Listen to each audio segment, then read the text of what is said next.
नमस्कार साथियों, मैं मुकेश शिठिया और आपका स्वागत करता हूं रियल द क्लिक और अपनी आईडी पे।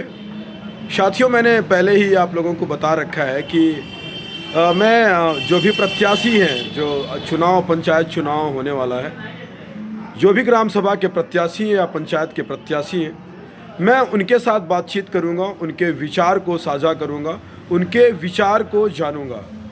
तो आज ऐसे ही हमारे साथ ब्यूर गांव है, ब्यूर ग्राम सभा भी है। उस ग्राम सभा के निवासी हैं राजेश्वर दुबे जी हैं और वो इस बार प्रधानी के लिए हुंकार भर रहे हैं और कह रहे हैं अगर जनरल सीट रही तो मैं भी चुनाव लड़ूंगा। तो आइए हम जानते हैं राजेश्वर दुबे से कि क्या विचार लेकर के इस बार पंचायत में आए हैं, प्रधानी में क्या विचार है उनका, क्या उद्देश्य है और क्यों लड़ना चाहते हैं प्रधानी का चुनाव। तो आइए हम चलते हैं उनके पास और जानते हैं उनके विचार को। राजेश्वर जी, आपका स्वागत है। तो मैं अभी चर्चाओं में सुन रहा था, कहीं आपका एक दो पोस्टर बैनर देखा हूं कि आप इस बार प्रधानी का चुनाव लड़ रहे हैं। तो क्या उद्देश्य लेकर के आप चुनाव में रण में आ रहे हैं? रण में चुनाव लड़ने के लिए हम विचार में सोच रहे थे, काफ़ी समय से सोच रहे थे, लेकिन इस बार हमने अपने आप को सोचा कि गांव में हम 25 साल से गांव की प्रधानी को देख रहे हैं। जितने भी आए तमाम प्रकार के वादा करके गए, तमाम प्रकार के आडंबर सोच कर गए, लेकिन गांव में कुछ कर नहीं पाए। अच्छा। गांव में केवल लड़ाने का काम किए, तमाम प्रकार की राजनीति, देश भावनाओं की राजनीति किए, जिससे तमाम प्रकार के गाँव की बहुत बड़ी समस्या बनी हुई थी। जिसके कारण गांव वालों के कहने पर जी हम स्वयं, कुछ लोगों ने कहा जो ऐसा बात है कि आप प्रत्याशी बन जाइए, आपके हम लोग साथ में रहेंगे। तो जब गांव वालों का उत्साह बढ़ा तो हमने कहा चलिए भाई हम चुनाव लड़ेंगे, और हम ब्यूर गाँव के लिए चुनाव लड़ने के लिए तत्पर हो गए हैं। जैसे लाइट की समस्या है, नाली की समस्या है, तमाम गाँव में भाई या परिवार की विवाद है। हम यह चाहेंगे अगर गांव वालों की कृपा बनी, गांव वालों की समस्या अगर हमारे ऊपर भरोसा बना, अगर उस लायक हमें सोचे, तो गांव में समस्या आने वाले दिन में समस्या देखने को नहीं मिलेगा।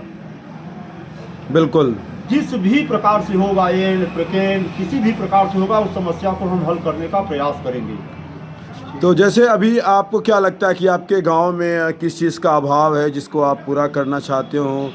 नाली, सड़क, खड़ंजा के अलावा भी आपके पास ऐसे क्या उद्देश्य हैं जो गांव के लिए करना चाहते हैं, विकास कार्य में उसको शामिल करना?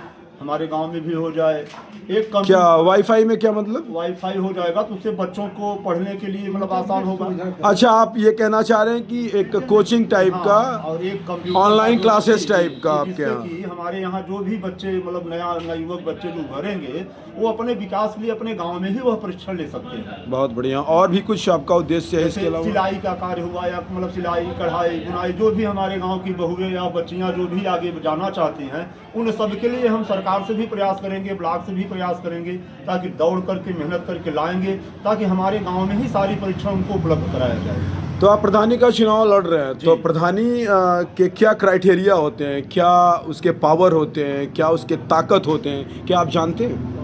अभी उस विषय पर तो हमें बहुत बड़ा मतलब वो नहीं है, लेकिन जब उस समय आएगा तो उस बेस पे हम तब बात करेंगे। अधिकार की अगर हम बात करें या ताकत को ही अगर हम अधिकार कहते हैं, तो क्या आप अधिकार से समझ पा रहे हैं?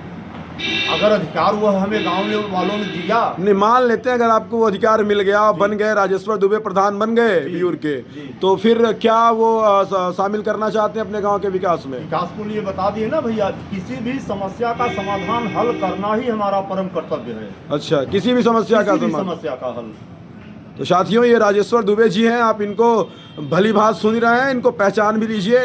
ये इनके जो एजेंडे हैं बहुत क्लियर हैं इस बार के चुनाव में। तो साथियों, आप इनको समझिए ये कहना क्या चाह रहे हैं। मैं इनसे बातचीत के क्रम को और भी आगे बढ़ाऊंगा आने वाले समय में, किंतु मैं आपको बहुत क्लियर कर देना चाहता हूं कि ग्राम सभा ब्यूर से इस बार ग्राम प्रधानी के लिए अपनी दावेदारी। साथियों, तो आप कमेंट बॉक्स में ज़रूर बताइएगा कि राजेश्वर जी के साथ ये अल्प समय का बातचीत आपको कैसा लगा। मैं कमेंट बॉक्स में मुकेश इंतज़ार कर रहा हूँ। धन्यवाद।